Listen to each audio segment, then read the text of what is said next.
everyone, it's Kristyn Burtt for Red Carpet Report on Mingle Media TV, and tonight we're on the red carpet at the 37th Annual Saturn Awards. Because you start out in your career and you think, I want to do this stuff, I want to make movies, and then you get to this point. I mean, do you sit there and look back?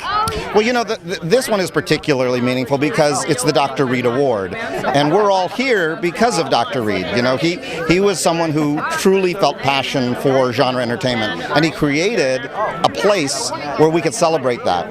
And, you know, yes, genre movies make money, but they don't tend to get rewarded. They don't tend to be honored. This is one of the few places that honors it. So to receive an award that's in his name is really special to me.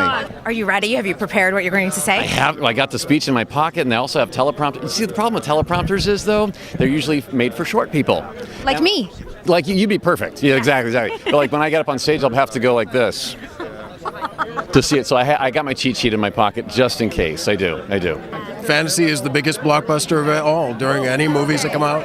It's just a very exciting time. Yeah, the fans are really there. They're really dedicated to the genre. Absolutely. You know, you get fans behind you. It's all about the fan base. And how's the reaction been from the fans on this? So far, good. It's surprising. I don't know. It's really, well, not surprising. Just it's nice. It's really cool. It's been welcomed pretty nicely by critics and fans. So it's, you know, I don't know. It's doing okay. Have you gotten any of the older generation that remembers the original movie watching your show? Oh, I have no idea. I mean, besides like my aunts and uncles and like my grandma, no, I have no idea. You got your family watching at least. Yeah, exactly. The only thing I've heard is Josh is still under contract.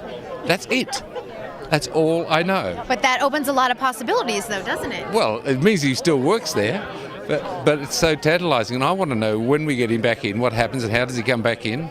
And I don't know. Have you talked to Josh Jackson? Does he? Josh doesn't know. He doesn't know either. No, we communicate all the time. He said, have you heard anything? I said, no, you heard anything? How did you wind up on The Bachelorette? Oh my gosh, you know, any chance to make fun of reality stars, I am down. And they were all really game for having a good time. That was hilarious. It's like one of the most talked about episodes of the season, too. Did you realize that? I didn't expect there to be so much drama around a roast. Roasts are usually a party where everybody has so much fun. People were crying and everything. I know, especially the editor. What are your hopes for season 4? Wow, I almost don't. Honestly, I don't have an answer for that because every season is so wildly creative that I never would have expected it. So wow.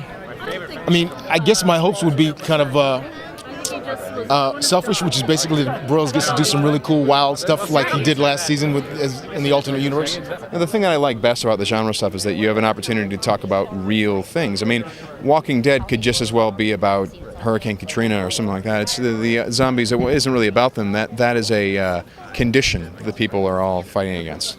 So that's fun. I was really happy to see how successful that was. And how about you working in the genre, being human's been... Same type of thing. It's in my case, my main job is to play a man who's battling addiction. So, you know, whenever we're presenting or approaching any of the material, it's always how does this relate to the theme that we're trying to tell. We're not doing genre for genre's sake, as much as that would be fun. Right.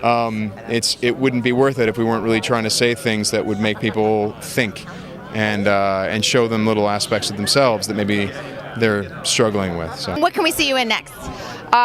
Xavier Gen's The Divide with Michael Biehn. It's a post-apocalyptic, scary thriller. Perfect for this genre tonight, too. Yeah, perfect. I do. I mean, there's always a chance of Blazing Saddles on Broadway if they change the critic of the tones. I might consider it. Tell us all about working on Grimm.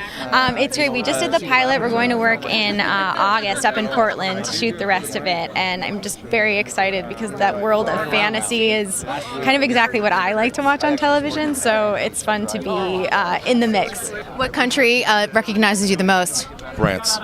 France? Without a doubt, France. Yeah. And they're fanatics out there too. Yeah. We've been chased quite a few times, so. I love that. Do you have the craziest story of being like on vacation in France or anything, and fans chasing you down the street? Being chased through a mall by about 70 fans, and just beelining and hiding in one of the couture dressing rooms. So.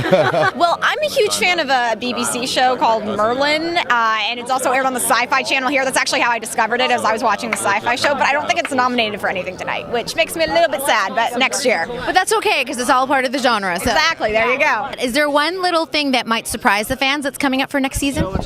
Well, I don't know if it's a surprise, but it's no secret that Lucy Lawless is coming back after being almost stabbed to death last season. How she comes back we're keeping that under wraps, but it'll all be playing in the next season. But we're thrilled to have her back. What are you hoping for season 4? I'm really excited because it's like this whole massive reset. All of a sudden, nobody knows that fear ever existed, and what does that do to these people? Like, I kind of maybe I'm a little bit more and kind of loosen up, having not gone through the shit show that was the Olivia relationship, right? That was rude, but I'm sure it was fun. And what are you working on right now? I am about to start filming a movie called I was going to read this thing, Red Carpet. Red Carpet is a new movie. You don't usually have shoes on, my friend. Well, it's not every day you get to deliver the George Pal Award to Frank, and I thought it would be respectful to wear shoes. I like that. And you look dapper in your hat. Thank you. You're very welcome. And that's it. That is the end of the interview. That was amazing.